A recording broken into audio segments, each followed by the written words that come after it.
तैयारी है, स्टार्ट। निर्णय सार। जहाँ की साक्ष्यों से अपीलार्थी की मौजूदगी साबित है और घटना की न्यायिकेतर संस्वीकृति से घटना की पुष्टि होती है, वहाँ साक्ष्यों की कड़ी अपीलार्थी के विरुद्ध पूर्ण होती है। विराम। विचारण न्यायालय ने ठीक ही अपीलार्थी को भारतीय दंड संहिता की धारा 302 के अंतर्गत दोष सिद्ध एवं दंडित किया और उच्च न्यायालय द्वारा उसका अनुमोदन विधि पूर्ण है। विराम। अपील निरस्त। विराम। पैरा। वाद तथ्य।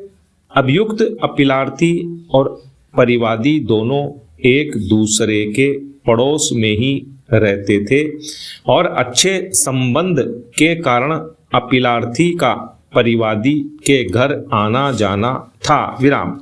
घटना के दिन अर्थात 24/8/1993 को परिवादी अपनी पत्नी के साथ काम पर चला गया। विराम।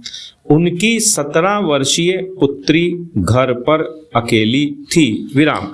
अवसर पाकर अपीलार्थी ने घर में दिन के 10:45 बजे प्रवेश किया और उसके साथ बलपूर्वक शारीरिक संबंध बनाने का प्रयास किया, जिसका उसने कड़ा प्रतिवाद किया। विराम। इस पर अपीलार्थी ने उसका गला दबा दिया और उसके बेहोश हो जाने पर छत से चादर की सहायता से उसे फंदे पर लटका दिया। विराम। इसी समय खुशाल, पाल और विनोद परिवादी के घर कुछ निजी काम से आए। विराम। दरवाजे पर पुकारे जाने पर अभियुक्त अपीलार्थी ने उनसे कहा कि घर पर कोई नहीं है। विराम। अभियुक्त को पड़ोसी समझकर वे चले गए। विराम। लगभग 12 बजे परिवादी अपने घर आया तो उनकी पुत्री चादर के सहारे छत से लटकी मिली। विराम। उसने तत्काल पुलिस को सूचित किया। विराम। दिनांक 26/8/1993 को खुशाल, पाल और विनोद पुनः परिवादी से मिलने आए। तब घटना के बारे में सुनकर उन्होंने अपीलार्थी की मौजूदगी के बारे में बताया। विराम। तदनुसार अपीलार्थी को गिरफ्तार करके अभियोजित किया गया। विराम। विचारण न्यायालय ने अपीलार्थी को भारतीय दंड संहिता की धारा 302 के अंतर्गत आजीवन कारावास और 20,000 रुपये के जुर्माने के दंड से दंडित किया, जिसकी पुष्टि उच्च न्यायालय ने भी कर दी। विराम। अतः यह अपील प्रस्तुत की गई। विराम। पैरा। निर्णय।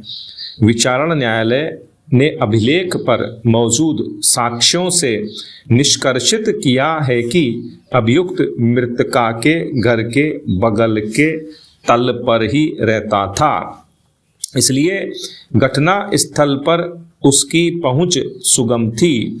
साक्षी विनोद PW2 की साक्ष्य के अनुसार अभियुक्त घटना के समय मृतका के घर पर मौजूद था। अभियुक्त अपने शरीर पर लगी चोट जो मृतका द्वारा अपने बचाव में कारित की गई थी का स्पष्टीकरण नहीं दे पाया। विराम।